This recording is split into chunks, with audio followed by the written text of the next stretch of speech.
তাপপ্রবাহের খবর জানাতে এই মুহূর্তে যশোর শহরের সার্কিট হাউস এলাকায় আছেন সহকর্মী জুয়েল মৃধা। সরাসরি যাচ্ছি তার কাছে। আজ যশোরের সর্বোচ্চ তাপমাত্রা রেকর্ড করা হয়েছে 42.8 ডিগ্রি সেলসিয়াস।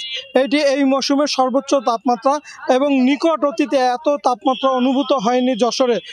বিশেষ করে এই যে প্রচণ্ড গরম, এই গরম কিন্তু কেবল আজকে না, প্রায় 2 সপ্তাহেরও বেশি সময় ধরে যশোরের উপর দিয়ে ভয়াবহ তীব্র তাপ প্রবাহ বয়ে যাচ্ছে এবং এতে কিন্তু সব শ্রেণী পেশার মানুষ ভোগান্তিতে পড়েছেন।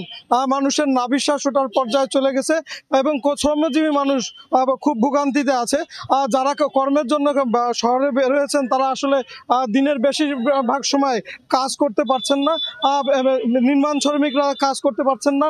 এখন ধানের মৌসুম, ধানের শ্রমিকরা ধান কাটতে পারছেন না এবং সড়কে যে রিক্সা চালক আছে তারাও কিন্তু কাজ করতে পারছে না। আমরা কথা বলেছি শ্রমজীবী মানুষের সাথে, তারা আমাদেরকে জানিয়েছেন যে গত কয়েকদিন ধরেই কিন্তু শহরের লোকের উপস্থিতি কম।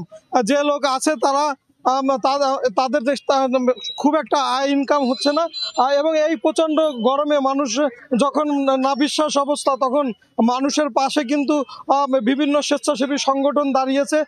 তারা কিন্তু শহরে পানির ব্যবস্থা করেছে, যেমন যশোর পৌরসভা 4টি পয়েন্টে পানির ব্যবস্থা করেছে।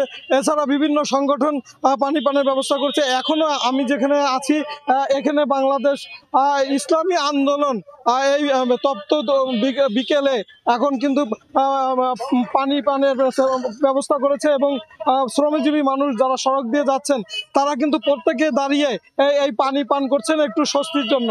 তারা আমাদেরকে জানিয়েছেন যে আজকে যে তাপ অনুভূত হয়েছে এরকম তাপ তারা কিন্তু সচরাচর অনুভব করেননি। আজকে তাপের সাথে সাথে বাতাসটিও খুব গরম ছিল, শরীরে লাগার সাথে সাথে একটু পুড়ে যাওয়ার মতো অনুভূতি প্রকাশ পেয়েছে এবং মানুষ খুব কষ্ট ভোগ করেছে। এর পাশাপাশি দেখেন আজকে কিন্তু এই তীব্র গরমের কারণে স্কুল কলেজগুলো বন্ধ রয়েছে, আগামীতেও বন্ধ থাকবে। মানুষের ভিতরে একটা অস্থিরতা যে এই যে দাবদাহ, এই দাবদাহ থেকে কবে মুক্তি পাবে। প্রত্যেকের প্রত্যাশা যে একটু স্বস্তির বৃষ্টি আসুক এবং বৃষ্টি আসলে স্বস্তি ফিরুক নগর জীবনে, মানুষের জীবনে। যশোর থেকে এই ছিল আমার কাছে সর্বশেষ। তীব্র তাপপ্রবাহে জনজীবনের খবর জানতে সরাসরি ছিলাম যশোর শহরের সার্কিট এলাকায়।